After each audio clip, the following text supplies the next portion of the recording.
예, 만나서 반갑습니다. 오늘은 저희 유전자 제조합 기술 네 번째 강의네요. 첫 번째 2시간은 우리가 PCR에 대해서 공부를 했던 것 같고요. 그 다음에 지난 시간부터 이제 PCR이 된 프로덕트를 엔자임을 커팅을 해서 그 전에 PCR을 하면서 우리가 TA 클로닝 벡터나 블런트 앤드로 라이게이션을 할 수 있는 방법도 있다고 얘기를 했었어요. 있다고 얘기하고 거기에 대해서도 공부를 했지만, 그것보다는 실제로 실험실에서 가장 많이 쓰는 방법은 그때도 한번 얘기를 했지만 PCR 프라이머, PCR을 하면서 프라이머에 엔자임 사이트를 넣고 제작을 해서 PCR 프로덕트를 실제로 리스트릭션 엔자임으로 컷하고 라이게이션 하면서 해서 이제 벡터에 옮기는 그런 방법들이 더 많이 쓰는 방법이라고 얘기를 했습니다. 그래서 지난 시간부터는 이제 벡터, 여러 가지 벡터에 대해서 공부를 하고 있어요. 지난 시간에 기억나실지 모르겠지만 플라스미드 벡터가 가져야 하는 여러 가지 조건들이 있었습니다. 기억이 나시나요? 먼저 오리지너블 애플리케이션이 있어야 되는 건 당연하고요. 그 다음에 벡터를 트랜스포메이션 해서 벡터가 들어간 것들만 살 수 있도록 이렇게 셀렉션 하기 위한 셀렉션 마커, 우리가 보통 안티바이오틱스들을 많이 쓰는데 그런 마커들이 있어야 해서 그 마커들의 종류나 작용하는 것들, 그럼 리지스턴트한 주인들이 들어있는 플라스미드가 어떻게 그런 안티바이오틱 마커에 리지스턴스 해지는지 거기에 대해서 공부를 했었고, 그리고 카피 넘버는 이제 무슨 유전자에 의해서 결정된다고, 롭진입니다. ROP. 롭진이 들어가 있느냐, 그러니까 오리지너블 애플리케이션을 원래 자연계에 존재하는 플라스미드로부터 이제 벡터를 만들면서 옮겨올 때 롭진이 같이 딸려오느냐, 딸려오지 않고 그 오리지너블 애플리케이션 부분만 오느냐에 따라서 카피 넘버가 달라지는데, 카피 넘버는 여러 가지 목적상 실험을 해보면 대부분 카피 넘버가 높을수록 익스프레션을 하건 또 퓨리피케이션을 하건 여러 가지 장점이 있어요. 그래서 카피 넘버는 될 수 있으면 높은 게 좋겠다. 그러니까 롭진이 없는 게 좋겠다. 그 얘기 했었고요. 그리고 벡터의 사이즈가 적정해야 돼요. 그러니까 작은 게 가장 좋습니다. 작은 게 가장 좋은데 그 이유는 뭐라고 했었죠? 기억나시나요? 이유는 다른 게 아니라 이제 여기에 벡터에다가 어차피 하는 일이 우리가 원하는 유전자를 집어넣는 게 하는 일이잖아요. 클로닝 하는 게 일인데, 클로닝을 하려면 라이게이션 한 다음에 그걸 어차피 이콜라이 트랜스포메이션을 해서 거기서 DNA를 뽑아야 이제 클로닝이 됐는지 확인도 하고 어차피 클로닝 된 DNA를 얻을 수가 있는데, 문제는 모든 이콜라이가 너무 큰 벡터는 트랜스포메이션, 그러니까 이콜라이에 벡터 DNA를 집어넣어야 되는데 잘 들어가지 않는다는 거예요. 그때도 얘기했지만 물론 아주 큰 벡터들도 이제 트랜스포메이션이 잘 되는 균주들이 있기는 합니다. 있기는 하지만 그래도 아주 일반적인 건 아니기 때문에 일반적으로는 좀 사이즈가 적당히 작아줘야 큰 유전자도 클로닝 하는데 별 무리가 없기 때문에 사이즈는 될 수 있으면 작은 게 좋죠. 근데 꼭 있어야 되는 게 있어요. 있어야 되는 게, 요새는 이제 클로닝을 하려면 대부분 리스트릭션 엔자임을 이용하기 때문에 적당한 클로닝하기 좋은, 그러니까 벡터에는 원컷만 있는 그런 리스트릭션 엔자임 사이트들이 많이 있어야 그곳에다가 이제 우리가 인서트 유전자를 엔자임으로 잘라서 벡터도 자르고 해서 라이게이션, 트랜스포메이션 할 테니까 벡터에 유일하게 하나만 존재하는 리스트릭션 엔자임 사이트들을 모아놓은 곳, 뭐라고 했죠? 폴리링커 리전. 폴리링커 리전, 다른 말로는 뭐라고 하더라? 어쨌든 멀티클로닝 사이트 혹은 폴리링커 리전이라고 하는 그런 리전이 있어서 거기에는 여러 가지 엔자임 사이트들을 우리가 선택적으로 이용해서 클로닝 할 수 있어야, 그것이 있어야 이제 좋은 벡터다라고 얘기를 했습니다. 그리고 한 가지는 이제 그런 얘기들을 하고 나서 나중에 이제 실질적으로 벡터에 대해서 공부를 하면서 PBR322에 대해서 공부를 했어요. 이것은 그 마커가 2개 있었죠. 앰피실린, 테트라사이클린 2개가 있어서 그런데 이제 폴리클로닝 사이트가 없으니까 그래도 이 와중에 몇 개의 리스트릭션 엔자임은 벡터에 오직 하나만 존재하는 리스트릭션 엔자임 사이트들이 있으니까 그런 것들을 이용해서 라이게이션 트랜스포메이션을 할 수 있지만 어쨌든 얘네들은 셀 안에 DNA를 집어넣고 실제로 그 셀로부터 DNA를 다시 뽑아 보아야 우리가 원하는 인서트가 들어갔는지 들어가지 않았는지를 알 수 있다고 했어요. 그래서 뭐 이런 점이 어차피 요새는 다 이렇게 해요. 실제로는 다 이렇게 하는데 그렇게 하지 않고도 DNA를 뽑아보지 않고도 들어간 것만 어떤 우리가 원하는 인서트가 벡터 안에 들어간 것만 산다든지 아니면 들어간 거는 뭐 색깔이 좀 다르다든지 그래서 뽑아보지 않아도 아 이건 들어간 거다라는 확신을 가질 수 있으면 그런 스크리닝을 할 수 있으면 그게 아주 좋은 벡터라고 할 수 있겠죠. 그래서 이제 PUC는 그런 성질을 가지고 있고 그런 성질이 이제 알파 컴플리멘테이션이라는 방법인데 뭐 알파 컴플리멘테이션부터 이제 오늘 수업을 진행하면 될 것 같아요. 근데 알파 컴플리멘테이션은 제가 여러분들 기억날지 모르지만 3학년 때 수업에 했었어요. 3학년 때 분자생물학 1 그러니까 3학년 1학기 때 트랜스크립션 프로캐리어트의 트랜스크립션의 특이한 현상 그래서 오페론이라는 거 공부했고 물론 지난 시간에도 많이 얘기했네요. 오페론이 왜 필요한가? 오페론이 어느 때 사용되는가? 그리고 왜 유캐리어트에는 오페론이 없는가? 이 두 가지는 제가 얘기를 했었고 그때도 시험 문제에 냈었고 아마 이번에도 시험 문제에 당연히 내겠죠. 그 두 가지 얘기를 했었고 그때 하면서 알파 컴플리멘테이션도 사실은 했었는데 한번 반복도 하고 잘 기억이 안 날 수도 있으니까 뭐 반복도 할 겸 그리고 PUC가 이런 좋은 점이 있다라는 내용을 소개도 할 겸 뭐 알파 컴플리멘테이션부터 오늘 수업을 진행하도록 하겠습니다. 일단 우리 다시 그림 뭐 좀 환기시키기 위해서 PUC 그림을 한번 그려볼까요? PUC가 이제 방향이 그러니까 렉G 그냥 렉G 유전자는 그 락 오페론의 렉GYA 요 세 종류 중에 첫 번째 렉G 유전자 베타 갈락토시데이즈라고 해서 예, 그 락토스를 글루코스와 갈락토스로 자르는 그런 엔자임이에요. 그런데 이제 이 락지가 좀 특이한 성질을 가지고 있어서 이 락지가 가지는 특이한 성질을 이용해서 이제 알파 컴플리멘테이션이라는 실험을 하게 되는데 알파 컴플리멘테이션 설명을 하기 위해서는 일단은 뭐 여기부터 하죠. 이 PUC부터 생각할 게 아니라 락지라는 이 단백질의 성질에 대해서 먼저 공부를 할게요. 뭐 일단 이렇게 합시다. 예. 락지라는 프로틴이 이제 일정 프로틴이 있어요. 얘가 하는 일은 뭐냐면 락토스를 글루코스와 갈락토스로 이렇게 나누는 일을 합니다. 이쪽이 잘 안 보이는 것 같아요. 다시 할게요. 이렇게 좀 오늘 태풍이 온 다음 날이라 날씨가 깨끗해지긴 했는데 좀 어둡네요. 어두워서 뭐 화면이 좀 어두운 것 같아요. 그래도 좀 잘 들어주세요. 락지라는 단백질은 락토스를 글루코스와 갈락토스로 나누는 엔자임이에요.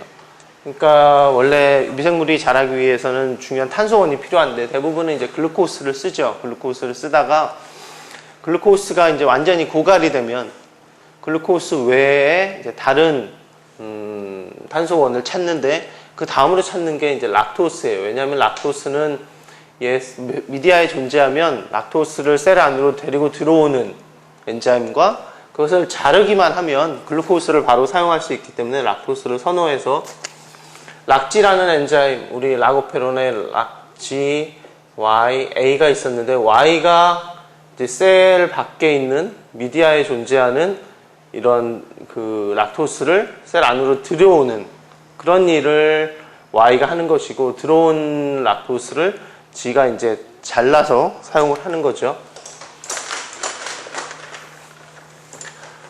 락지의 성질만 먼저 봅시다. 락지는 락토스를 글루코스와 갈락토스로 자를 수 있어요. 그런데 여기서 락토스를 우리가 미디어에 넣어주고 이런 것을 테스트하는 게 아니라 락토스 대신 락토스와 유사하게 생긴 엑스갈이라는 걸 써요.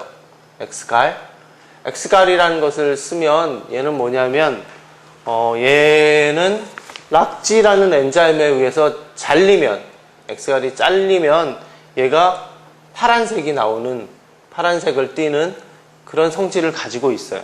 그래서 요 PUC 갖고 일을 할 때 나중에 다시 설명을 하겠지만 보통 여기에 PUC는 이제 앰피실린 많거니까 앰피실린이 들어있는 LB 앰피실린 플레이트를 쓰는데 이 플레이트를 쓸 때 락쥐의 발현을 촉진하게 쓰기 위해서 넣어주는 것이 IPTG라고 해서 락토스 아날로그예요.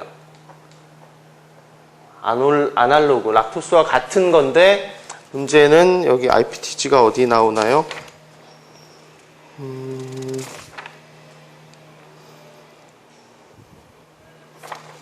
어디 나오죠? 한번 찾아볼래요? 6페이지. 예, 6페이지. 6페이지 가운데쯤에 있어요. 6페이지 가운데쯤에. 여기 6페이지 가운데쯤에 IPTG라는 것이 나오고요. IPTG의 풀네임을 찾으려고 하는데 풀네임이 잘 안 보이네요. 풀네임이 잘 안 보여요. 풀네임이 잘 안 보이는데 일반적으로 IPTG 풀네임은 별로 기억할 필요 없고 이것을 다른 이름으로 non-hydrolyzable 락토스 아날로그 라고 표현을 해요. 왜냐하면 이것도 제가 자주 시험 문제에 내고 중요한 내용 중에 하나인데 IPTG는 락토스와 닮았어요. 락토스와 닮았기 때문에 락오페론을 인듀스 할 수 있어요. 락오페론을 인듀스 할 수 있다는 건 뭐냐면 지난 시간에 다 한 건데 다시 리핏을 조금만 할게요. 조금만 하면 우리 여기에 락지진이 있고 여기에 뭐가 있죠? P락, O락 락토스 오페론의 프로모터와 오퍼레이터가 있고 여기에 주로 이제 렉I가 있습니다. 렉I는 뭐죠? 렉I는 락 오페론의 리프레서예요. 리프레서라서 원래 얘가 발현이 되어서 여기에 이렇게 보통 테트라머를 형성하는데 테트라머를 형성해서 바인딩을 해버리면 뭐가 바인딩을 못하죠? 폴리머레이즈, RNA 폴리머레이즈가 여기 와서 바인딩을 못하게 되는 거예요. 못하게 되니까 평상시에는 락지 유전자의 발현이 리프레션, 억제되어 있죠. 그래서 리프레서라고 하는 것이고 얘를 인덕션 시키려면 어떻게 돼요? 인덕션 시키려면 일반적인 조건에서 우리 하는 것은 이제 RPTG를 안 쓰고 락토스를 쓰죠. 락토스가 이제 글루코스가 없는 상황에서 락토스가 배지에 있으면 그게 이제 렉Y에 의해서 셀 안으로 일부가 들어오면 걔네들이 여기 리프레서에 가서 바인딩을 해요. 리프레서에 가서 바인딩을 하면 이 리프레서와 이 오퍼레이터의 어피니티가 떨어져서 얘네들이 이제 떨어지게 되죠. 떨어져서 리프레서가 여기에 바인딩을 못하는, 여기에 락토스가 이렇게 있으면 리프레서가 여기서 바인딩을 못하는 이런 상황이 되는 거예요. 이런 상황이 되면 그때서야 RNA 폴리머레이즈가 다시 여기서 바인딩을 해서 렉지 유전자를 발현을 하게 되죠. 그런데 문제는 뭐예요? 문제는 렉지를 많이 만들면 렉지가 하는 일이 이제 셀 안으로 들어온 락토스를 자르는 일을 하는 거잖아요. 글루코스와 갈락토스로 잘라서 글루코스를 쓰는 건데 이제 셀 안으로 많이 들어온 애들을 막 잘라서 써요. 잘라서 쓰다가 정 없으면 어디를 쓰겠어요? 요게 리프레서에 붙어있는 락토스도 다 잘라서 쓰는 거예요. 잘라서 쓰다 보면 당연히 이 리프레서로부터 또 락토스가 떨어지게 되겠죠. 떨어지게 되면 얘네들이 없는 상황이 되면 얘가 다시 촉 가서 붙는 거예요. 가서 붙으면 얘의 유전자의 발현은 이제 억제가 되는 거죠. 그러면 주로 이렇게 락토스, 일반적으로 그냥 락토스로 이 유전자, 락지 유전자의 익스프레션은 처음엔 철저히 리프레션 되어 있다가 락토스가 들어가면서 급격하게 늘어요. 늘다가 나중에 락토스를 다 잘라서 쓰다 보면 리프레서에 있는 락토스까지 자르면 다시 리프레션, 이런 형태가 되겠죠. 이거는 락토스를 실제로 인듀서로 썼을 때. 근데 IPTG라는 건 뭐냐면 여기 말했잖아요. Non-hydrolyzable 락 아날로그예요. 그러니까 락토스와 같은 역할을 한다. 락 아날로그의 역할은 뭐냐면 리프레서에 가서 바인딩을 해서 얘를 여기 있는 그 리프레서에 바인딩을 해서 얘가 오퍼레이터로부터 떨어지게 해주는 역할은 해요. 떨어지게 해주는 역할을 하는데 락지에 의해서 잘리지가 않아요. 그러니까 IPTG로 인덕션을 하면 얘가 똑같이 익스프레션이 쫙 늘다가 보통은 락토스로 했으면 어느 정도 하다가 다시 락지에서 잘리는데 잘려서 그 락지의 익스프레션이 다시 줄어들게 되는데 얘는 잘리지가 않으니까 계속 높은 익스프레션을 유지할 수가 있어요. 그래서 보통 우리가 어떤 프로틴을 익스프레션 할 때 IPTG 인덕션을 하는 이유가 다 이런 건데, IPTG 인덕션을 하면 익스프레션이 쫙 늘었다가 바로 감소하는 것이 아니라 계속 늘은 상태가 유지하기 때문에 굉장히 많은 양의 프로틴을 우리가 퓨리피케이션 할 수 있어요. 그래서 어쨌든 이 락지의 익스프레션을 높여주기 위해서 넣는 게 IPTG라는 것이 하나 들어가고요. 복잡하니까 지웁시다. 그래서 IPTG라는 것을 넣게 되고, 그리고 또 한 가지 넣어주는 게 엑스갈이에요. 엑스갈은 뭐냐면, 엑스갈은 뭐겠어요? 엑스갈은 락지가 자를 수 있는 모리큘인데, 그냥 잘려서 그걸 카본 소스로 뭐 그렇게 쓰는 게 아니라, 자르게 되면 파란색을 띠는 케미컬이에요. 그러니까 콜로니 색깔이 락지가 익스프레션이 많이 되어 있는 그런 콜로니는 배지에다가 이제 엑스갈을 넣고 키우면 파란색을 띄어요. 그렇게 봅시다. 그거 두 가지 IPTG에 대해서 그리고 엑스갈에 대해서 기억을 해두고, 그러면은 얘는 이 락지 프로틴은 이게 전체 프로틴이에요. N터미널에서 C터미널 전체. 잘 안 나오네요. N터미널에서 C터미널까지 프로틴이면 이 프로틴은 엑스갈을 분해시켜서 파란색이 됩니다. 이거 파란색이 되면 동그라미로 합시다. 그런데 이 프로틴이 굉장히 좀 특이한 게 N터미널 요만큼을 익스프레션을 시키고요. 그 다음에 나머지 부분을 이렇게 두 개의 벡터나 따로따로 익스프레션을 시켜도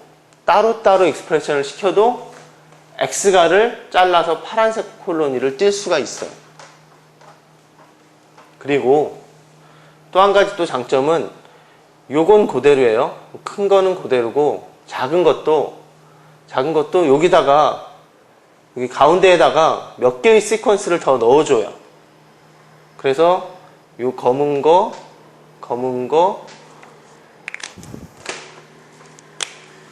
몇 개의 시퀀스가 더 들어가는데 여기는 뭘 넣냐면 우리가 멀티 클로닝 사이트를 넣어요. 우리가 여기다가 클로닝을 해줄 거예요. 이렇게 해서 일단은 클로닝 안 한 벡터가 이렇게 따로 어떻게 해야 되나? 사실은 뭐 나중에 얘기했지만 이 부분은 우리가 클로닝하는 벡터 PUC에 들어있는 거고요. PUC 19나 18에 들어있는 거고, 이 부분은 크로모점에 들어있어요. 박테리아의 크로모점에.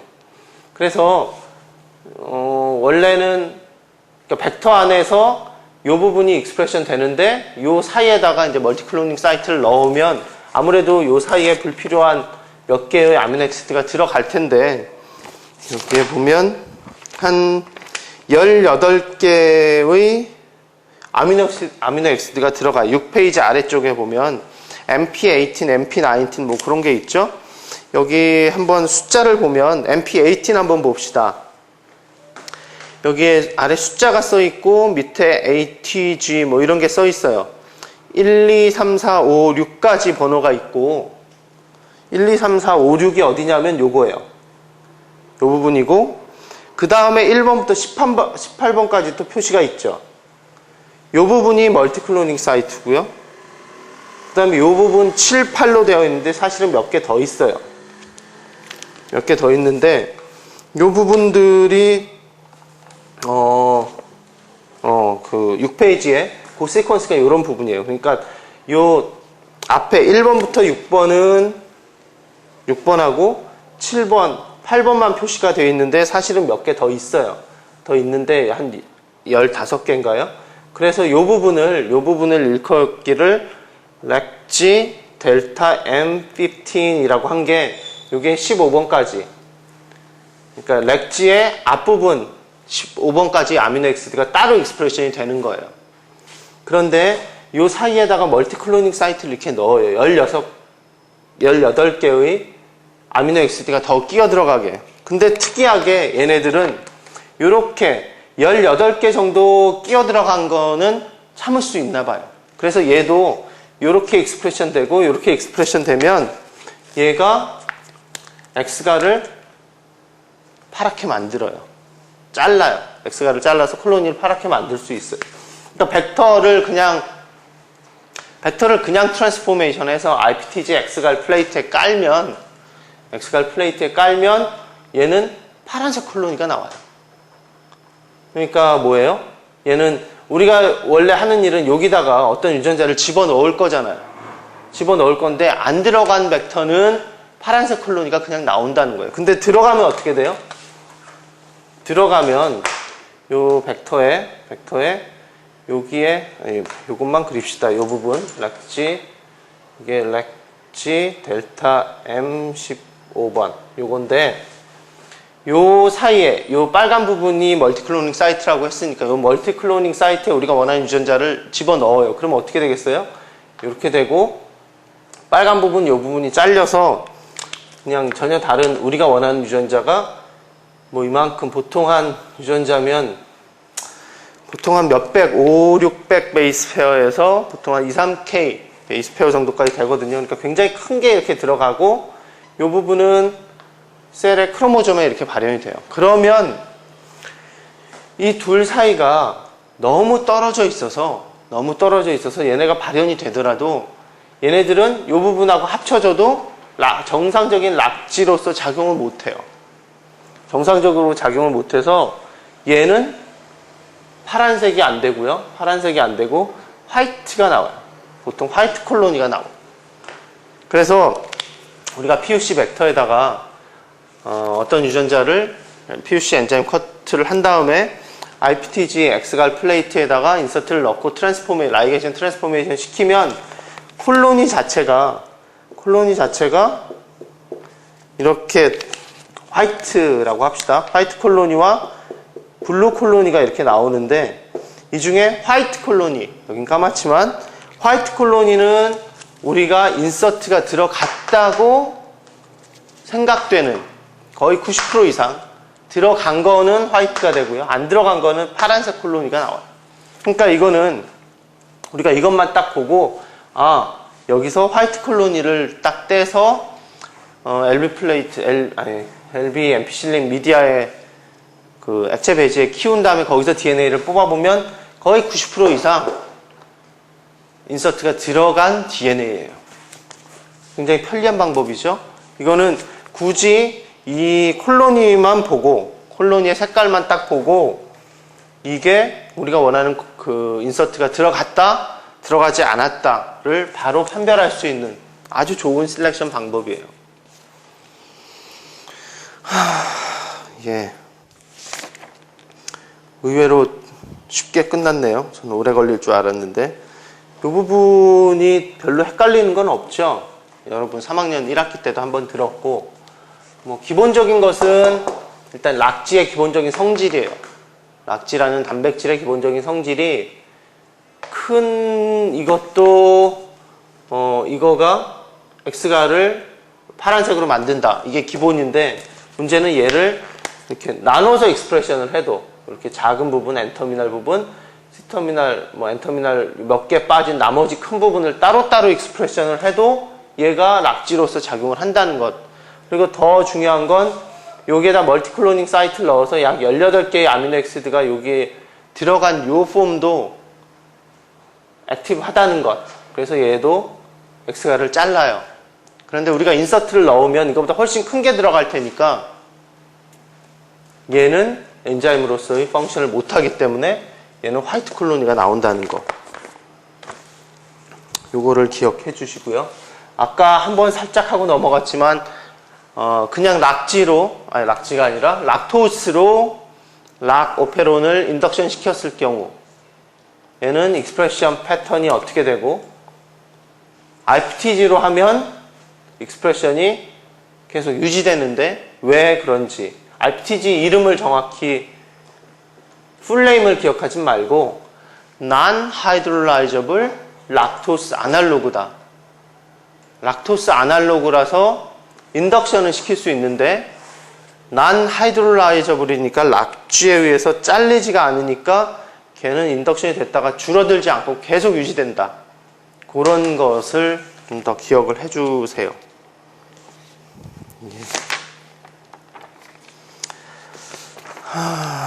예. 그래서 PUC라는 벡터는 뭐 여러 가지 좋은 점들이 있어요. PUC의 좋은 점이 뭐 있다 그랬죠? 우리 벡터가 가져야 하는 조건 중에 오리지너블 애플리케이션 당연히 있는 거고 실렉션 마커도 있고요. 카피 넘버가 얘가 높아요. 롭진이 없기 때문에 카피 넘버가 높아서 또 좋은 점이 있고 사이즈 보니까 2.7K 아주 퍼펙트한 정도로 아주 좋은 수준이에요. 사이즈 아주 좋고 그다음 폴리링컬 리전이 있습니다. 폴리링컬 리전이 있어서 뭐 여기 보면 한 10개 정도의 엔자임 사이트가 있어요. 그래서 이 엔자임 사이트 아무거나 이용해도 이 벡터에 집어넣을 수 있고요. 그리고 또 가장 좋은 것은 셀렉션을 할 수 있는 좋은 스크리닝 방법, 알파 컴플리멘테이션이라는 좋은 방법이 있다. 근데 요새 이렇게 알파 컴플리멘테이션 방법이 좋은데 요새는 별로 쓰는 랩을 잘 못 봤어요. 저희 랩도 심지어 안 쓰고요. 뭐 그냥 사람들이 뭐 클로닝이 워낙 잘 안 되면 클로닝이라는 게 워낙 잘 안 되면 막 그 여러 개의 콜로니 전에 얘기했었죠. 플레이트에서 제가 그 라이게이션 트랜스포메이션을 했어요. 다 일루션하고 그랬는데도 뭐가 많이 생겨요? 내 인서트가 들어간 것보다는 셀프, 그러니까 벡터가 그냥 라이게이션 된 거 이해가 안 가면 전 시간 걸 다시 보세요. 왜 많이 생겨요?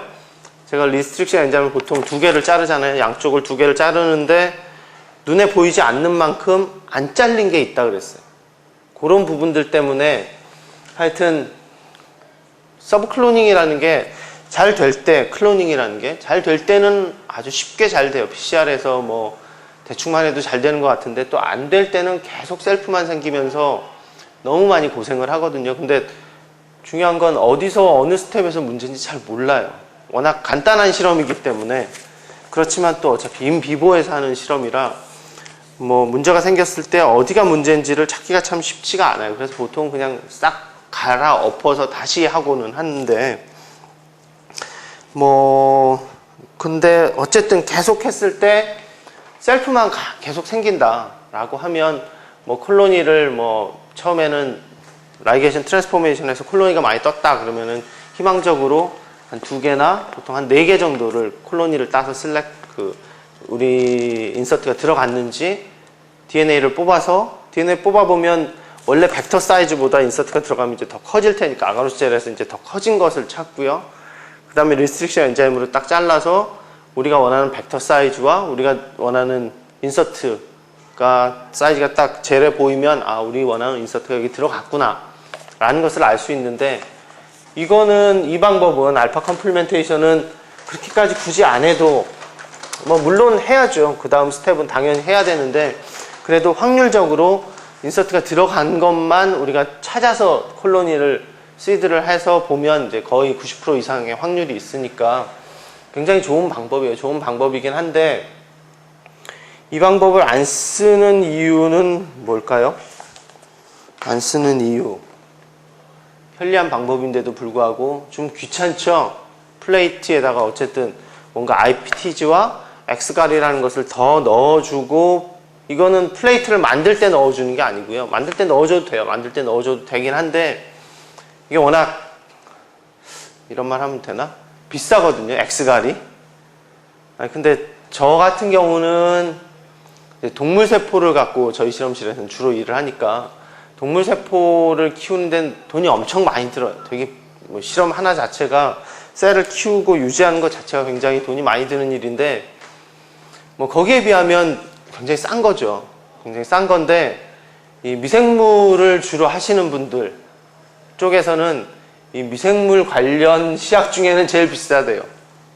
뭐 저도 학부 말고 이제 석박사를 할 때는 뭐 애니멀 쪽을 하지 않고 뭐 미생물 가지고 일을 했었는데, 그때 기억에 저희 실험실에서 산 일반적인 시약 중에 제일 비싼 게 엑스갈이었어요. 근데 요새는 뭐 그 정도는 아니지만 어쨌든 그것 때문에 안 쓰는지, 이 좋은 방법이 있는데도 잘 안 써요. 그리고 요새는 워낙 뭐 클로닝이 잘 하나 봐요. 잘 하니까 그냥 트랜스포메이션 한 다음에 그냥 콜로니를 몇 개 따보면 대부분 여기에 들어가 있으니까, 굳이 뭐 이 IPTG X갈을 넣으면, 그래도 IPTG X갈 넣어서 콜로니를 딴다고 해도 화이트 콜로니를 하나 따긴 좀 그렇잖아요.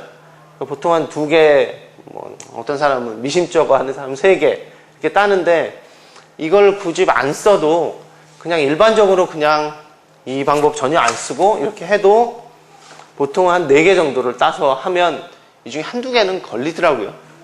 그러니까 뭐 이 셀렉션 방법이 아주 좋은 방법이에요. 아주 좋은 방법인데 굳이 이걸 안 쓰고도 그냥 많이 합니다. 그 정도로 할까요? 예, 이 정도 합시다. 예, 알파 컴플리멘테이션 해가지고 7페이지 반 정도를 한 걸로 합시다. 그래서 PUC 벡터에 대해서 좀 공부를 했어요. PUC 벡터 여러 가지 좋은 점, PBR에 비해서 나온 시기가 조금 뒤에 나온 것 같은데 제 기억에. 그런데 이거보다 굉장히 많이 발전한 그런 벡터다라고 보시면 되고요. 그 다음에는 이제 몇 가지 다른 벡터들에 대해서 배울 텐데, 몇 가지는 일단은 PT라는 벡터가 있어요. PT. 7페이지 가운데 한번 보실래요? 7페이지 가운데 한번 보시면 PT 시리즈, 이것은 이제 PT 하면 이제 여기 보면 노바젠이라는 회사 이름이 나와요. PT 벡터 시스템하고 노바젠, 이 벡터를 만든 회사 이름이고요. 여기서 이제 페이턴트를 걸어놓고 이 PT 시리즈의 벡터를 계속 만들고 있어요. PT 시리즈 벡터를 만드는데, 얘의 장점은 뭐냐면 PUC의 약간의 단점을 보완한 거예요. 약간의 단점을 보완했는데, PUC 금방 할 것 같은데 다시 한번 또 봐야 되겠네요. PUC 한번 그려볼까요? 아까 알파 컴플리멘테이션, 우리 화면에 이 정도도 보이니까 여기부터 봅시다. 이게 PUC의 락지 프라임. 락지 프라임은 아까 락지 전체가 아니라 락지의 앞부분 15개 정도의 아미노액시드만 있는 거, 락지 프라임이 있었고, 방향이 P, 락, O, 락이 있었고, 이제 락, I라는 게 있었어요. 그래서 여기서 얘가 만들어져서, 리프레서가 이렇게 여기서 만들어져서 여기 가서 쭉 바인딩을 하면 이제 얘가 리프레션을 하는 거예요. 근데 아까 말했듯이 IPTG 인덕션을 하건 뭐 락토스를 인덕션을 하건 그러면 여기 익스프레션이 쫙 락토스 이렇게 늘잖아요. 늘었다 줄고 IPTG로 하면 이 익스프레션이 이렇게 쫙 증가를 하는데, 어떻게 보면 우리가 이 어떤 벡터를 써서 우리가 어떤 유전자를 클로닝해서 얘를 이콜라이에서 익스프레션 시켜서 퓨리피케이션을 하려고 해요. 퓨리피케이션을 하려면 기본적으로 이제 많은 양 얘를 퓨리파이 해서 얘가 어떤 액티비티가 있는지 뭐 그런 것들을 체크를 하려고 하는데, 그러면 이제 많이 뽑아야죠. 많이 뽑으려면 얘의 익스프레션이 이렇게 쫙 많이 증가해야 돼요. 많이 증가해야 되는데 제가 이유는 정확히 설명하기가 어렵지만 얘가 베이설 레벨, 그러니까 IPTG를 안 넣었을 때 얼마나 얘가 타이트하게 리프레션 되어 있느냐가 얘가 얼마나 많이 익스프레션 되느냐를 조절하는 것 같아요. 그러니까 잘 리프레션 되어 있으면 액티베이션도 잘 되고, 그런데 어떤 셀들은 얘가 이 베이설 레벨이 워낙 높아요. 워낙 높으면 익스프레션을 시켜도 뭐 약간밖에 증가를 못해요. 그래서 얘를 많이 익스프레션 시키고 싶다라고 하면 기본적으로 시스템 이 셀에서 얘를 평상시에는 리프레션을 확실히 해줘야 돼요. 리프레션을 확실히 해줘야 되는데 문제는 뭐냐면 이 PUC 같은 경우에는 두 가지 문제점이 있어요. 첫 번째는 렉 I의 방향이 이쪽이에요. 여기에는 렉 I 프로모터가 여기 있겠죠. 그래서 아래는 폴리머레이즈가 여기에 촉 바인딩을 해서 얘를 트랜스크립션을 할 거예요. 트랜스크립션 하고, 물론 이 부분에 이제 트랜스크립션 터미네이터가 있어요.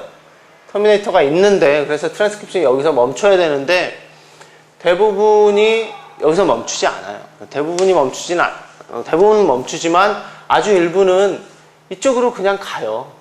이쪽으로 가니까 락지의 익스프레션이 어느 정도는 베이설 레벨에서 조금은 있어요. 무슨 말인지 아시겠어요? 그러니까 얘의 방향이 이쪽이 아니라 이쪽이었으면 그런 효과가 없어져요. 그렇겠죠? 근데 왜 이렇게 만들었는지는 뭐 어찌어찌 하다 보니까 이렇게 만든 것 같은데, 얘의 방향은 이거랑 같은 방향이면 여기서 렉 I를 만들려고, 리프레서를 만들려고 트랜스크립션 하던 게 일부가 지나쳐서 얘를 리프레션 해야 되는데 얘를 좀 만드는 경향이 있어요. 그래서 베이설 레벨이 바닥이 아니라 조금 올라가고요. 그리고 또 한 가지 문제는 이걸 트랜스크립션 하는 게 누구예요? 이콜라이 RNA 폴리머레이즈잖아요.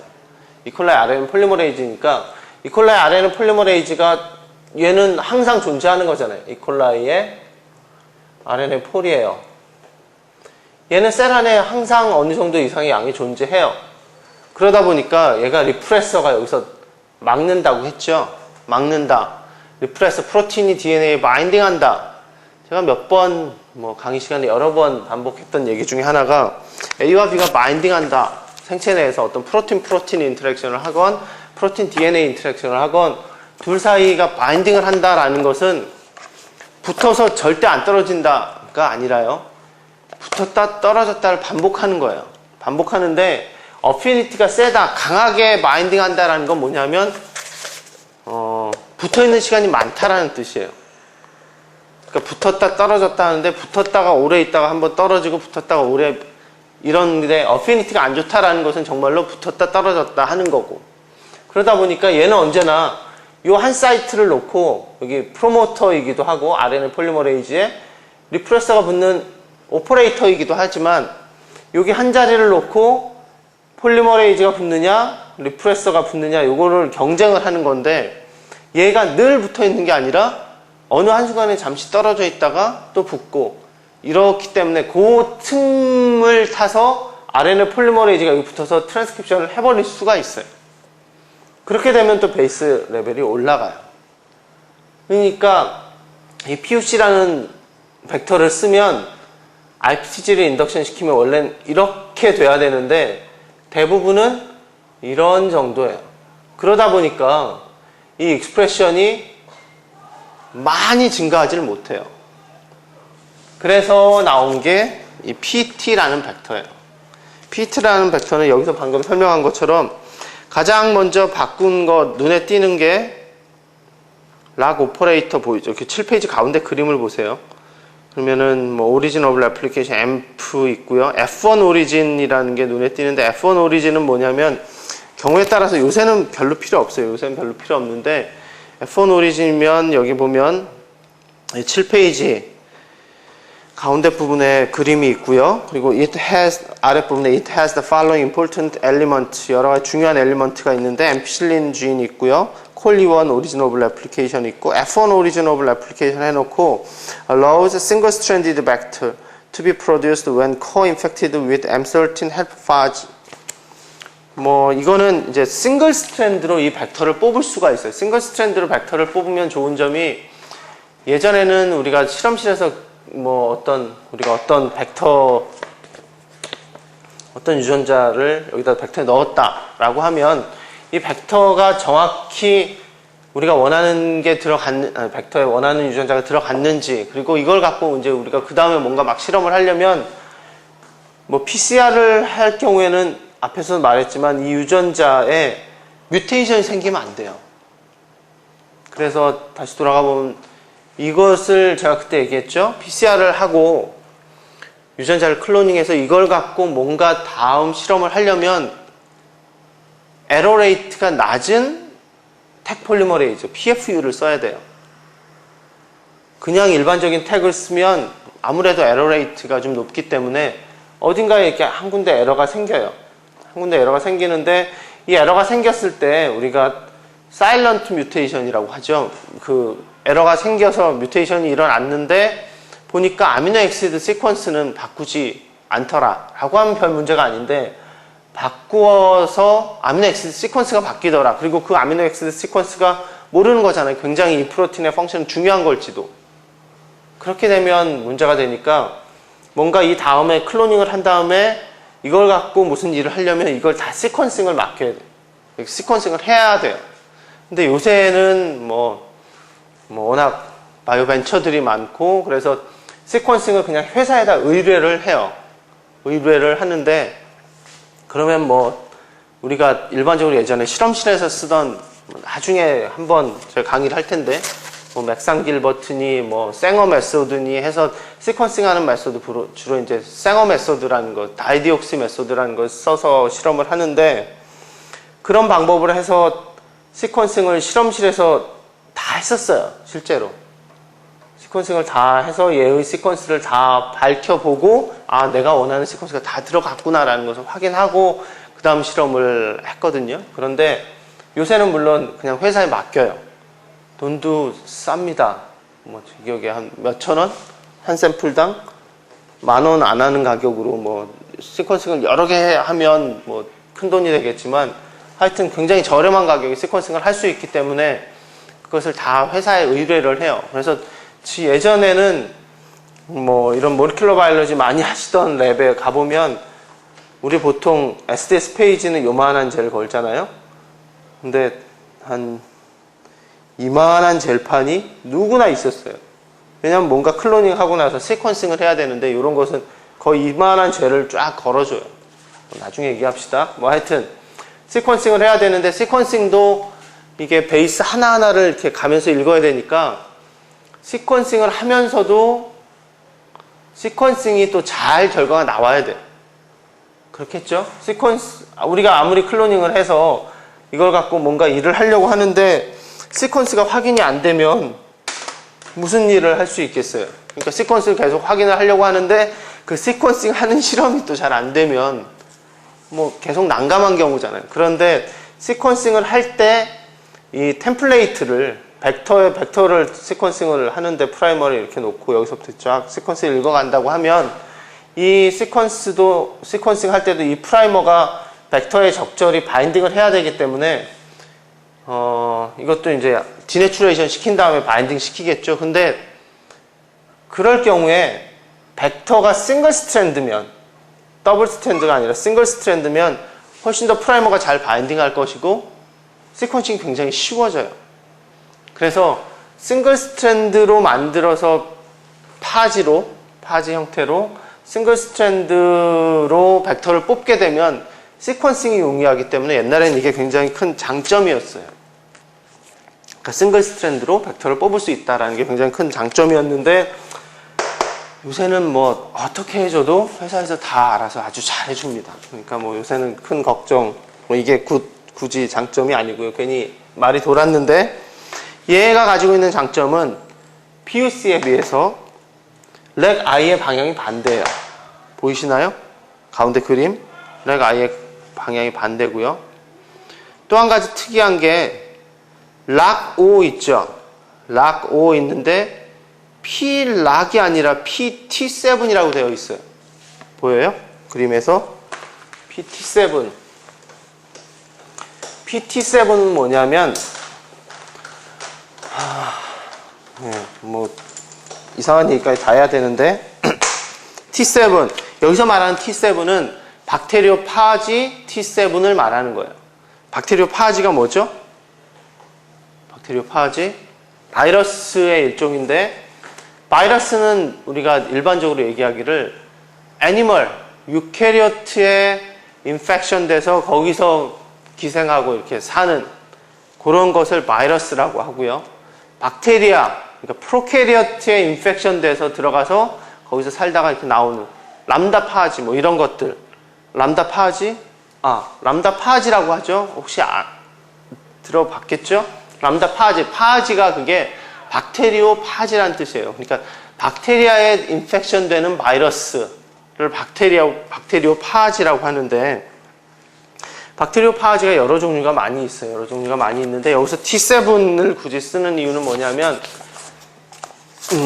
이것도 예전 얘기를 해야 되는데, RNA 폴리머레이즈 봅시다. RNA 폴리머레이즈. 여러분 이제 3학년 1학기 강의를 기억하셔야 돼요. 3학년 1학기 강의에 주로 하는 게 DNA 분자생물학 강의에서 제가 DNA에 대한 얘기하고, 그 다음에 하는 게 이제 트랜스크립션이에요.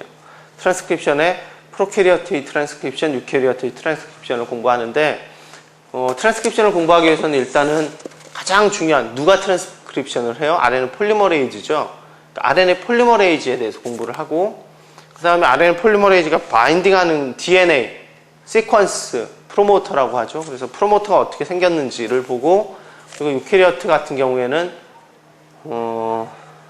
RNA 폴리머레이즈가 직접 프로모터에 바인딩하는 게 아니잖아요. 제너럴 트랜스크립션 팩터라는 것이 먼저 바인딩을 해서 RNA를 불러오고 뭐 그런 역할들을 하는 거니까 그런 얘기 너무 많이 하면 힘들고, 어쨌든 RNA 폴리머레이즈에 대해서 우리가 공부를 했어요. RNA 폴리머레이즈에 대해서 공부를 했는데 기억나나요? 이콜라이 RNA 폴리머레이즈는 어떻게 생겼죠? 서브 유닛이 알파 2개, 베타 프라임, 시그마, 알파, 베타, 베타 프라임, 시그마, 4종류의 프로틴이, 4종류의 폴리펩타이드 프로틴이 들어가고요. 거기에는 이제 알파가 2개 들어가니까 5개의 폴리펩타이드가 모여서 RNA 폴리머레이즈로서의 역할을 해요. RNA 폴리머레이즈로서의 역할이라 하면 일단 프로모터를 인식해서 트랜스크립션을 이니시에이션하고, 템플레이트를 따라서 일롱게이션, 그러니까 템플레이트로부터 쉽게 잘 안 떨어지게 일롱게이션 쫙 하다가 적절히 터미네이터라는 시퀀스를 만나게 되면 끝나는 이니시에이션, 일롱게이션, 터미네이션이란 과정을 하기 위해서는 4종류의 5개의 프로틴이 필요해요. 이콜라이 같은 경우에. 유캐리오트는 어땠어요? 유캐리오트는 RNA 폴리머레이즈 자체가 서브 유닛이 한 10몇 개 됐어요. 10몇 개 됐고, RNA 폴리머레이즈는 또 문제가 프로모터에 바인딩을 못해요. 프로모터에 바인딩을 하려면 제너럴 트랜스크립션 팩터라고 해서 RNA 폴리머레이즈 유캐리오트는 이제 3종류 있었잖아요. 1, 2, 3. 그래서 1, 2, 3에 각각 그 제너럴 트랜스크립션 팩터들이 있었어요. TF2, DAB, 폴2F, 저도 잘 기억이 안 나네요. 어쨌든 DAB라는 게 먼저 붙고, 폴2랑 F가 같이 붙고, 그 다음에 E인가요? 하여튼 여러 개의 제너럴 트랜스크립션 팩터가 있어야 얘가 트랜스크립션을 할 수 있어요. 그러니까 초창기에 트랜스크립션을 연구하는 사람들이 RNA 폴리머레이즈가 트랜스크립션을 하는 건데, 그러면은 RNA 폴리머레이즈의 어떤 부분이 이니시에이션에 중요하고 어떤 게 일롱게이션, 어떤 게 터미네이션에 중요한지 그런 연구들을 많이 할 텐데, 유캐리오트가 이제 많이 쓰는 시스템이긴 하지만 연구가 너무 복잡해요. 기본적으로 RNA 폴리머레이즈만 갖고도 안 되고, 제너럴 트랜스크립션 팩터들을 다 클로닝해서 모아서 얘네들의 펑션을 알아야 되니까 굉장히 힘들어요. 그런데 이콜라이는 그거보단 좀 낫죠. 그래서 이콜라이도 각각의 서브 유닛이 알파 서브 유닛은 무슨 역할을 하고, 베타는 무슨 역할을 하고 이렇게 했었잖아요. 그래서 이콜라이는 좀 낫지만 그것도 어차피 한 4종류의 프로틴이 있어야 돼요. 근데 박테리오 파지, T7이나 SP6, 제 기억에 나는 게 K11 뭐 이런 것들이에요. 이 람다 파지 뭐 그런 것도 들어가긴 하겠지만 얘는 좀 다르고, 얘네들은 특이하게 RNA 폴리머레이즈가 폴리펩타이드 하나예요. 그러니까 하나의 폴리펩타이드, 이게 RNA 폴리머레이즈 유전자가 딱 발현이 돼서 RNA 폴리머레이즈가 나오면 얘가 프로모터가 이렇게 있으면 이 프로모터를 정확히 인지해서 트랜스크립션을 시작하고 적절히 하고 터미네이터를 만나면 딱 끝나요. 그러니까 트랜스크립션을 연구하는 사람들의 모델 시스템으로 굉장히 많이 썼던 게 박테리오 파지의 폴리머레이즈예요. 왜냐면 얘는 여러 개 다 모아서 뭐 그런 거 할 필요 없이 이 폴리펩타이드 하나면 여러 가지 일들을 다 하고 RNA 폴리머레이즈로서 해야 할 일을 다 하니까, 그럼 이 유전자 하나에 이제 이거는 또 좀 자세하게 해야 되겠죠. 이 유전자의 어떤 아미노 엑시드가 이니시에이션에 중요하고, 뭐 프로모터를 레코그니션 하는데 중요하고, 뭐 어느 부분은 일롱게이션 중요하고, 터미네이션은 어떤 부분. 뭐 사실은 제가 석사 박사 과정 때 했던 일이 요거예요. 박테리오 파지, 잘 기억도 안 나네요. T7인지 SP6인지 미안합니다. 너무 심하다. 제가 박사 과정 때 했던 일인데, 이 박테리오 파지가 어떻게 프로모터를 맞는 트랜스크립션 이니시에이션하고 터미네이션 하는가, 이 박테리오 파지 RNA 폴리머레이즈 터미네이션이 어떠한 메커니즘으로 하는가, 그런 걸 제가 했었거든요. 그래서 어쨌든 요 박테리오 파지의 RNA 폴리머레이즈는 유전자 하나면 RNA 폴리머레이즈로서의 역할을 하니까, 그리고 또 얘가 굉장히 좋은 점이 뭐냐면 얘네의 프로모터 시퀀스가 굉장히 간단해요. 제 기억에 마이너스 17, 그러니까 DNA 시퀀스가 이렇게 있으면 여기에 트랜스크립션 스타트다라고 하면 여기를 플러스 1이라고 표시하잖아요. 그런데 여기서부터 이제 마이너스 17 베이스 페어랑 여기서 플러스 5 정도? 그럼 뭐예요? 한 22개의 시퀀스가 딱 있으면 얘는 이 T7 RNA 폴리머레이즈가 정확히 인지하고요, 여기로부터 트랜스크립션을 정확히 할 수 있어요. 그러니까 폴리머레이즈도 간단하고 유전자 하나고, 프로모터도 굉장히 강력하면서도 구조가 시퀀스가 아주 단순해요. 다른 뭐 액티베이터, 트랜스크립션 팩터가 바인딩하고 그런 거 없어요. 그러니까 요 시퀀스만 있고 요 폴리머레이즈만 있으면 무조건 요 아랫부분을 트랜스크립션 하는 거예요. 그래서 여기서 보시면 PT라는 벡터는 T7의 프로모터가 존재해요. 그러니까 프로모터가 존재하니까 T7이라는 RNA, T7, 박테리오 파지 T7의 RNA 폴리머레이즈만 있으면 얘가 트랜스크립션을 하는 거예요. 그런데 그러니까 여기는 상황이 어때요? 7페이지 가운데 그림 보고 하세요.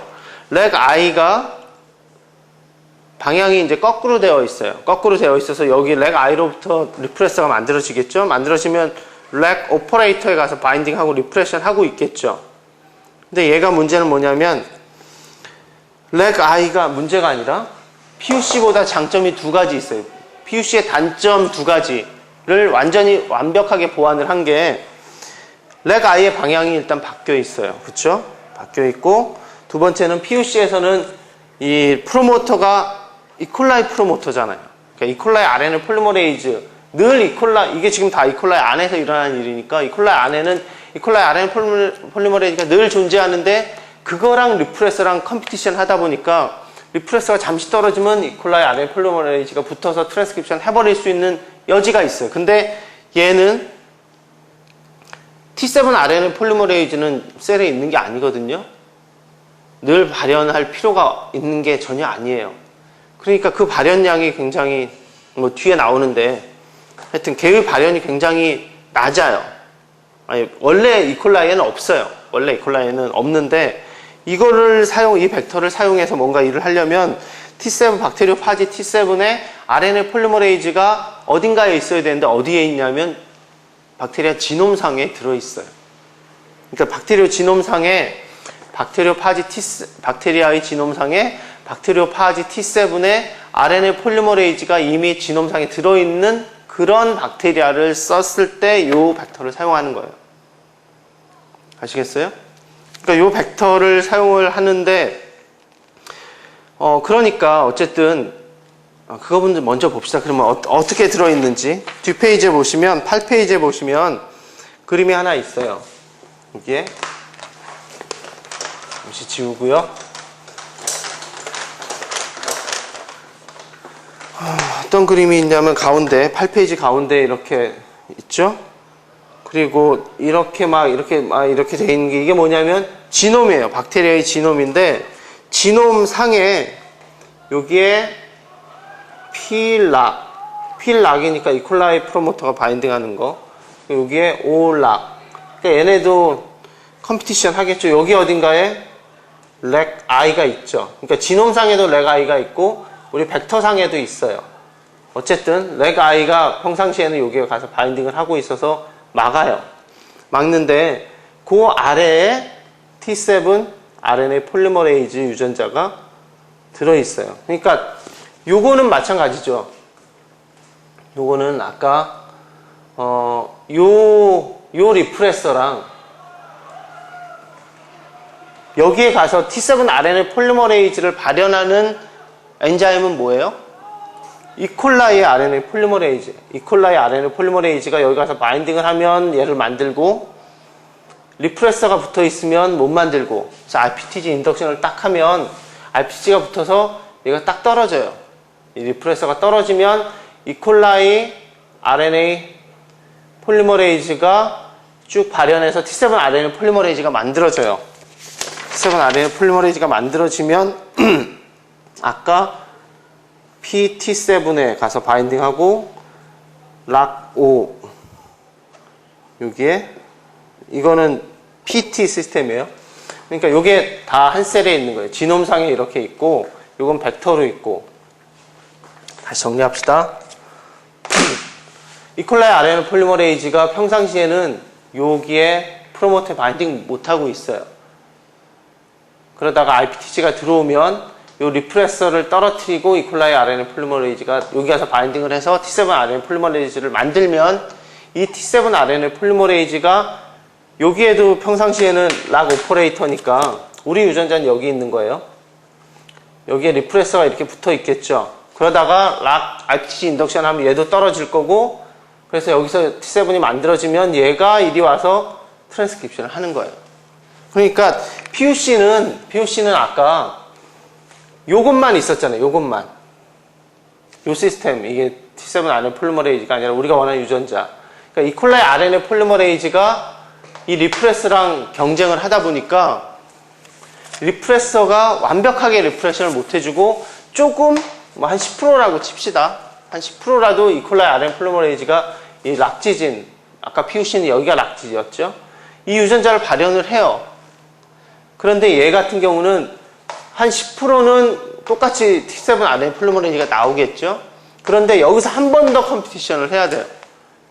여기서 T7 RNA 폴리머레이즈가 여기 있는 또 리프레서랑 또 경쟁을 하니까 이게 또 얘가 떨어지고 얘가 붙는 확률이 또 10분의 1로 줄잖아요. 그러니까 베이스라인이 이거 아까 PUC는 여기 한 번으로 낮췄는데 여기는 한 번, 두 번을 하니까 거의 10분의 1 수준으로 다시 낮아지는 거예요.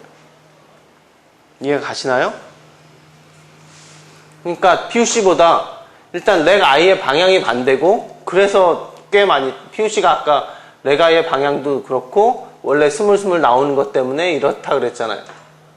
그런데 얘 같은 경우는 이거 방향도 낮추고, 그리고 얘를 그 컴피티션을 두 번 해서 두 번 다 성공해야 되니까 여기도 또 낮아지고 하니까 베이스라인이 확 낮아지는 거예요. 그래서 얘는 이렇게 인덕션이 잘 되는 거예요.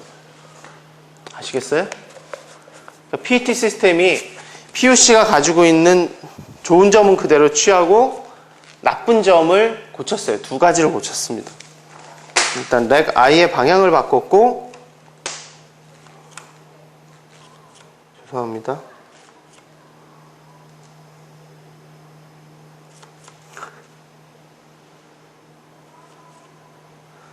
렉 I의 방향을 바꿨고,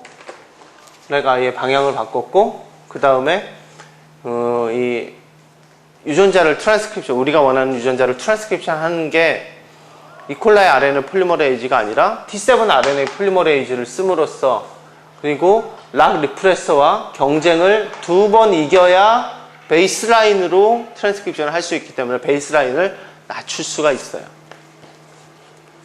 맞나요? 예, PT 시스템 여기까지 하겠습니다.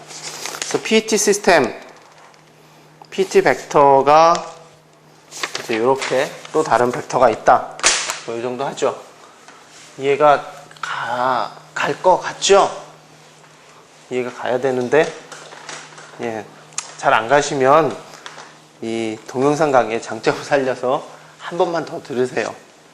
아니면 뒤로 돌려서 들으시면 되니까 한번 들으시면 뭐 이해를 하셔야 되니까. 어쨌든 강조하고 싶은 것은 PUC, 오늘 배운 것은 PUC의 알파 컴플리멘테이션이란 방법, 어떻게 되는 건지 잘 설명할 수 있어야 되고, 알파 컴플리멘테이션을 하면서 제가 IPTG와 엑스갈 얘기를 했어요.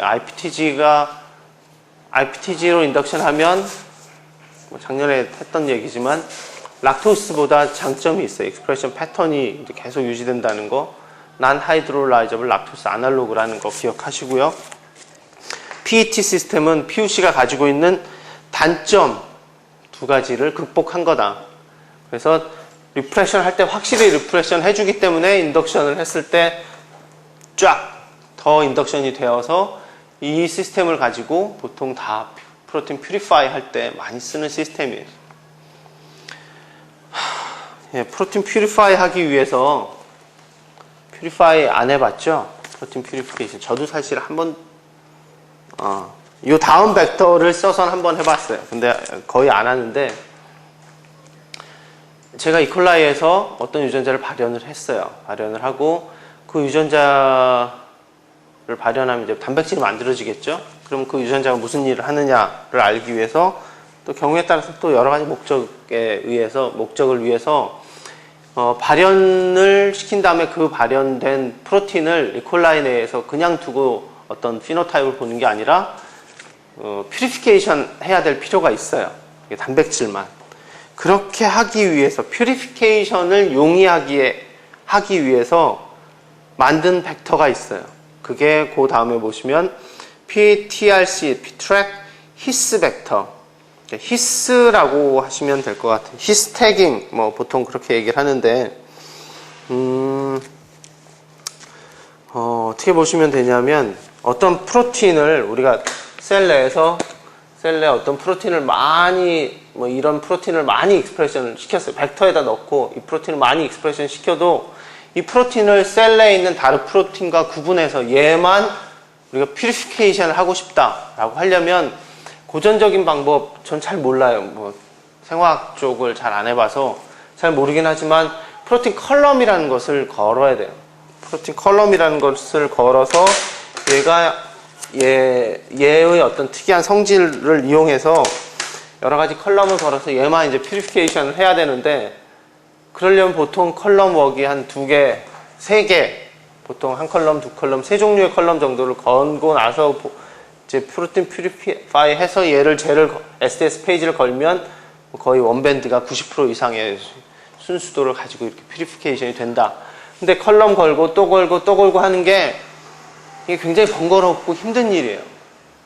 그리고 프로틴의 특성을 잘 알아야 되는 것이고, 그렇기 때문에 프로틴 퓨리파이 하는 일이 그렇게 만만한 일이 아니에요. 그래서 사람들이 어떻게 하면 우리가 원하는 유전자, 단백질을 이콜라이에서 익스프레션 시킨 다음에 얘를 퓨리피케이션을 쉽게 할 수 있는 방법이 뭘까?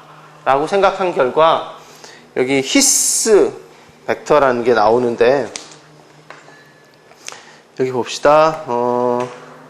벡터 그림이 나왔으니까 보면 여기 오리지너블 애플리케이션이 있죠. 저기 지금 9페이지 가운데 PTRC 히스를 보고 있어요. 오리지너블 애플리케이션이 있고요. 마커 있네요. 앰피실린. 그리고 사이즈 봅시다. 사이즈 적당해요. 적당하고 P-링크라고 윗부분 한 11시 방향에 있죠. 폴리링컬 리전이에요. 그러니까 얘도 폴리링컬 리전이 있어요. 좋은 거죠. 근데 요새는 없는 게 없어요. 없으면 없는 거 아무도 안 써요. 폴리링컬 리전 기본적으로 다 있어요. 사이즈 4.4K 조금 큰 듯 하지만 그래도 이 정도면 아주 좋은 거예요. 5KB 미만의 정도면 아주 좋은 거고요. 그리고 얘는 특별하게 가지고 있는 게 가운데 12시 방향에 보면 EK 사이트라는 게 있고요. 그건 나중에 설명하고 그 옆에 괄호 히스 해놓고 6. 히스는 아미노 엑시드 히스티딘을 말하는 거예요. 히스티딘이 6개가 반복된 시퀀스가 있어요. 그런데 이 히스티딘이라는 것, 전 이유는 잘 몰라요. 히스티딘이 6개인 시퀀스, 6개가 히스티딘. 아미노 엑시드 히스티딘이 6개가 반복되는 시퀀스가 휴먼 지놈에 없어요. 어떤 유전자도 히스티딘 6개가 반복되는 시퀀스는 없대요. 그러니까 그런 프로틴은 없어요. 그런데 히스티딘이 6개 이렇게 쪼르륵 있으면 얘가 가지고 있는 성질이 뭐냐면 9페이지 그 그림 있고 그 아래 보면 the important element are 해놓고 쭉 있고 그 다음에 purpose of the his tag tag이 뭐죠? tag tag tag이 뭐예요? 이거 누구누구 거다 이렇게 딱 tag 붙인다고 하는 거잖아요. 이렇게 우리 펀치 같은 거 탁 쳐서 이렇게 하여튼 이게 누구 건지 표시하는 거 그런 걸 tag이라고 하잖아요. 그러니까 큰 가방 같은 거에 아니면 소포 같은 거에 이게 누구 거다라고 해서 작은 표시를 한다라고 해서 히스티딘 6개면 아미노 엑시드 6개면 굉장히 작은 거잖아요. 그러니까 내가 원하는 단백질이 굉장히 아미노 엑시드 몇백 개 이런데 얘는 6개 작으니까 내가 원하는 큰 프로틴을 요 작은 몇 개 히스티딘으로 태깅을 한다라는 뜻이에요. 그래서 이제 태깅이라고 하고요. 그래서 히스티딘으로 태깅을 이렇게 딱 하게 되면 purpose of histag에 보면 거기 검은 동그라미 처음 봅시다. Histidine residues can coordinate to form a metal binding site in a protein. 그래서 the stretch of 6 histidine residue forms such a binding site. 그 다음 계속 읽어볼게요. Proteins with a his tag have affinity for metal chelating resin and this characteristic can be used to selectively purify such proteins. 그러니까 정확한 원리 그런 것까지는 그래도 히스티딘이 6개 있으면 니켈이라는 메탈하고 바인딩을 할 수 있는 사이트가 된대요. 그러니까 메탈하고 그 히스티딘 6개가 되면 6개가 있으면 어떤 파켓 같은 구조로 이루어서 그 니켈 그런 그 메탈 아이온이 있으면 메탈 아이온을 이렇게 딱 잡는 부분이 되는 거예요. 그러니까 컬럼에 어떤 게 있냐면 니켈 컬럼이라는 게 있어요. 니켈 부분이 이 컬럼에 이렇게 딱 튀어나오게 니켈 부분이 이렇게 쫙 있으면 프로틴을 여기서 내가 익스프레션을 해요. 익스프레션을 하면 셀을 깨죠. 셀을 깨서 프로틴 익스트랙트를 만든 다음에 그러면은 여기에는 내가 원하는 프로틴은 히스티딘이 6개 붙어 있고 내 프로틴이 이렇게 있는 거예요. 그러면 요 프로틴이 있고 다른 모든 프로틴, 이콜라이 프로틴 엄청 많겠죠? 어떤 프로틴도 이콜라이건, 휴먼이건 어떤 프로틴도 히스티딘을 연속적으로 6개 갖는 시퀀스는 없어요. 없는데 유일하게 우리가 그 부분을 만들어 넣어준 거예요. 근데 요 히스티딘 6개 있는 것만 이 컬럼에다가 로딩을 해서 쫙 흘리면 이 프로틴만 여기 가서 척 붙고요. 다른 프로틴 다 빠져요. 그러니까 이건 한 번에 원샷으로 우리가 원하는 프로틴만 컬럼에 딱 붙일 수 있는 시스템이에요. 그러고 나서 솔트의 농도를 이제 다 흘려주고 나서 다 붙여놓고 제가 잘 기억이 안 나는데 NaCl인가 무슨 솔트를 쫙 다시 흘려주면 이 니켈과 이 프로틴과의 인터랙션이 쫙 해체되면서 얘네들이 쫙 일루션이 되어서 나와요. 그러니까 이거는 히스택 여러분 그냥 일단은 어느 정도 기억을 해두세요. 히스태깅을 한다라고 하면 아, 이거는 누군가가 이 프로틴을 퓨리피케이션 하기 위해서 니켈 컬럼을 걸어서 아주 손쉽게 퓨리피케이션을 하기 위해서 이런 방법을 이 벡터에다가 옮기는구나 라는 것을 알아두세요. 히스택이라는 것이 굉장히 유용한 방법이에요. 굉장히 유용한 방법이고, 프로틴을 퓨리파이 하는 데 있어서 한 번에 할 수 있는 굉장히 손쉬운 방법이면서 사람들이 많이 쓰는 방법이에요. 그래서 우리가 보통은 히스 벡터를 쓴다라고 하면 뭔가 이 프로틴을 가지고 무슨 액티비티를 본다거나 경우에 따라서는 어떤 다른 프로틴의 액티비티를 보기 위한 서브스트레이트로 사용한다거나 아니면 이것 자체에 무슨 실험을 하기 위해서 퓨리피케이션을 할 때 히스티딘이 태깅되어 있는 벡터, 그러니까 여기 보면 히스가 6개가 이렇게 쫙 붙어 있고 그 다음에다가 폴리링커 리전이 있으니까 거기에다가 우리 유전자를 딱, 이때는 중요한 건 뭐냐면 in 프레임이 맞아야 돼요. 그러니까 히스티딘이 우리가 여기 쉽게 이렇게 쓰죠. 히스가 6개가 이렇게 있어요. 그러면 히스가 시퀀스가 모르겠어요. 히스티딘을 코딩하는 시퀀스가 AAG라고 합시다. 그러면 AAG가 있죠.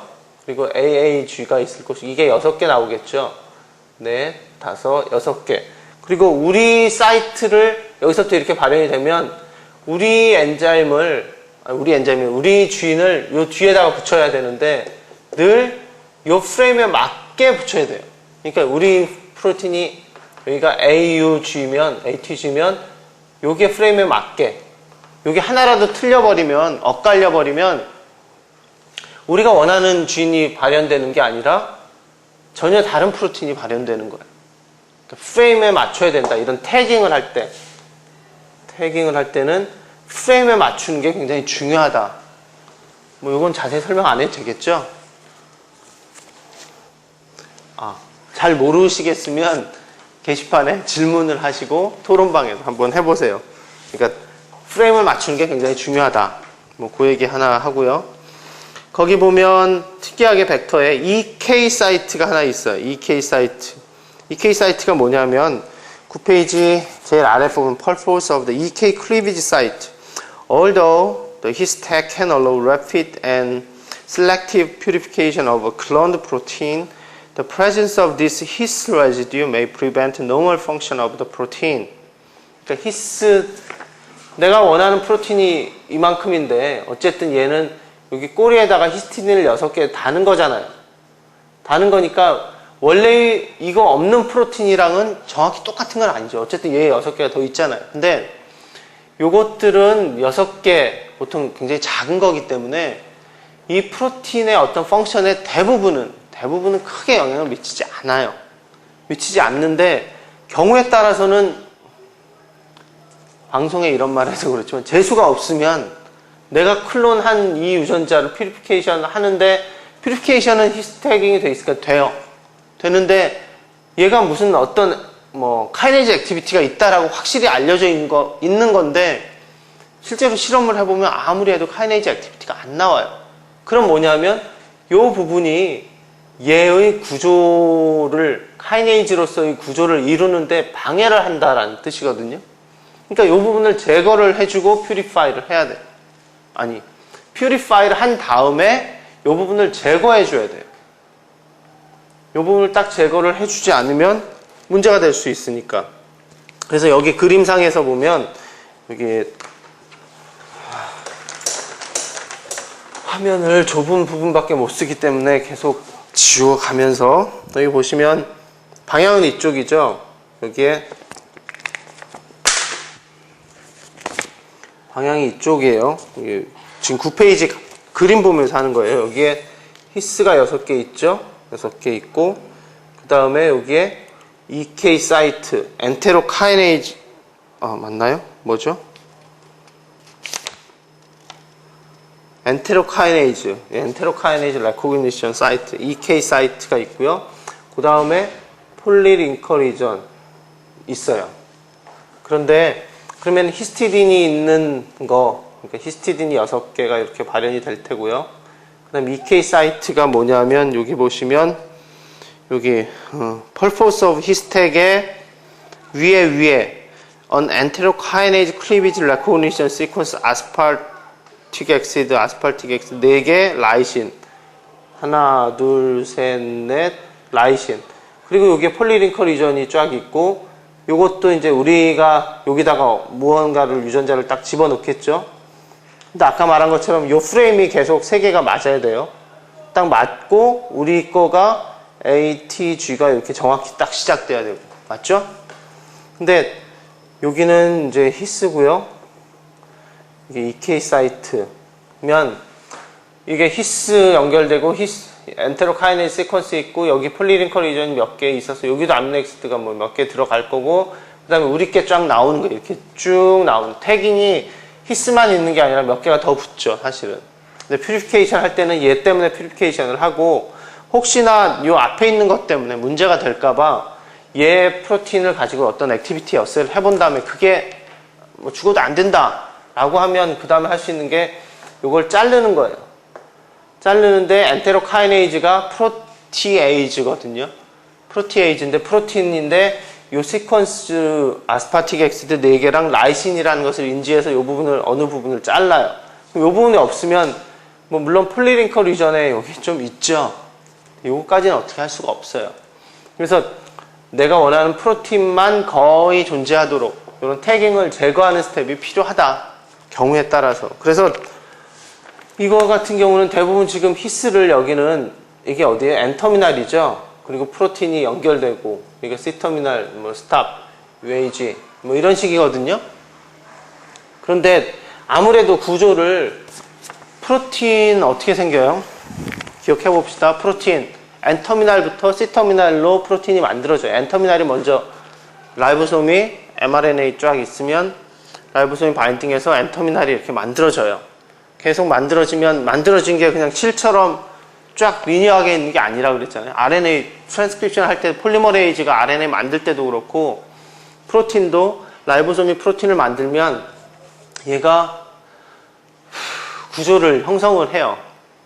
3D 스트럭처를 딱 만드는데 그게 N터미널부터 먼저 만들어지니까 N터미널부터 이제 일정한 구조를 형성하고 그 다음에 또 만들어지면 또 구조 이렇게 만들어져서 전체 프로틴 구조가 만들어지기 때문에 N터미널 히스부터 구조가 이 부분하고 이제 같이 섞여서 구조를 형성하게 돼요. 그러니까 이게 문제가 생길 소지가 분명히 있어요. 그런데 히스가 몇 개 안 되니까 아미노엑시드 몇 개 안 되니까 사실은 요만큼 구조를 먼저 이루는데 요거 몇 개 섞여도 요게 지금 이렇게 표시해서 그렇지 거의 끝에 요만큼이거든요.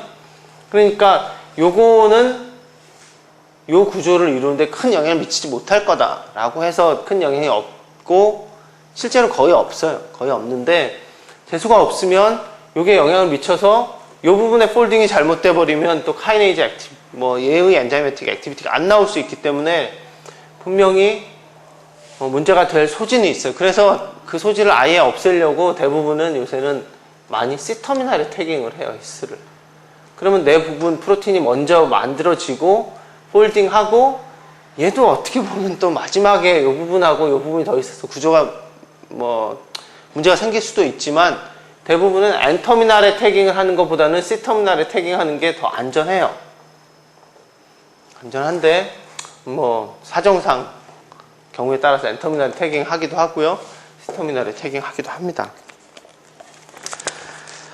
예, 히스태깅 목적은 분명해요. 프로틴 퓨리파이 하기 위해서 프로틴을 순수 분리하기 위해서 순수 정제하기 위해서 주로 쓰는 벡터예요. 니켈 컬럼을 이용해서 원스텝으로 퓨리파이 하기 위해서 쓰는 것 그런 벡터다. 뭐 그 정도만 기억을 해주시면 되고요.